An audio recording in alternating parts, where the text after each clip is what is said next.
since he was a teenager. A decade later, Omar Khadr is back in his native Canada to serve the rest of a U.S. military jail sentence in a local maximum security prison. Canada's government took its time repatriating him. Officials say there were national security concerns. I am satisfied the Correctional Service of Canada can administer Omar Khadr's sentence in a manner which recognizes the serious nature of the crimes that he has committed and ensure the safety of Canadians is protected during incarceration.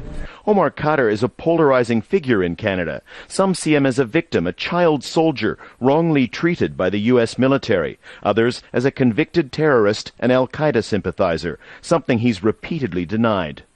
As long as he's kept away from, from all harm being done to anybody else, so that's a good thing, right? No matter where he is, right?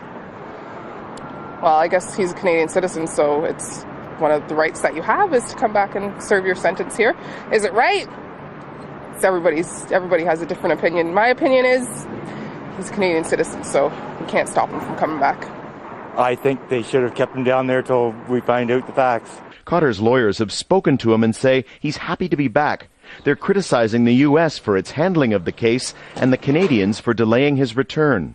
He was a child soldier. He did meet the definition of the protocols for the protection of children in combat. And so I'm ashamed of my country. I'm ashamed of the Canadians' actions in this case. Really, there's a lot of blame to go around.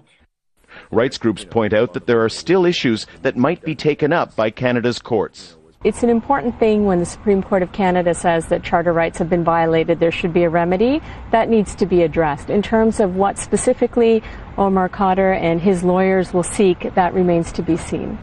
Omar Khadr will be eligible for parole in just 9 months. That raises questions about rehabilitation and reintegration into society of a young man who's been through the toughest of incarcerations. So far, those are questions that remain unanswered. Daniel Lack, Al Jazeera, Toronto.